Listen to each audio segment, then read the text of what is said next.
जनाबे वाला मैं इस वक्त मौजूद हूँ कासमाबाद में। ये डबल रोड आगे नसीम नगर की तरफ जा रहा है। अप्रैल का महीना है और सूरज इस महीने में भी आग बरसा रहा है। सब ने ही किसी न किसी काम से अपने घरों से निकलना ही होता है। इस डबल रोड पर हम में से किसी ने बड़ी बड़ी इमारत के अलावा भी बीच रोड के छोटे हिस्से पर पौधे लगा दिए जो एक कतार दर कतार नज़र भी आ रहे होंगे। थोड़ी सी घास भी उगी हुई है। अल्लाह करे कि हमारी तवज्जो और ख्याल से ये पौधे फल फूल कर दरख्त बन जाए और कुछ पौधे काफ़ी माशाल्लाह से बड़े भी नज़र आ रहे हैं। इससे थोड़ा सा आगे रोड पर जो निस्बतन पिछले रोड से छोटा है और गालिबन कासमाबाद का फेस 1 कहलाता है, यहाँ पर भी किसी ने किसी दौर में पौधे लगाए थे।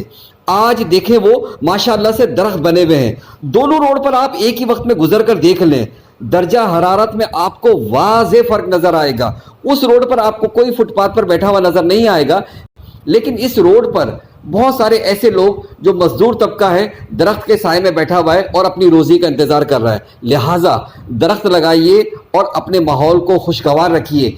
यही वो वाहिद हल है कि जो हमारी ज़मीन की गर्मी को ख़त्म कर सकता है। वॉइस ऑफ हैदराबाद से मोहम्मद इमरान।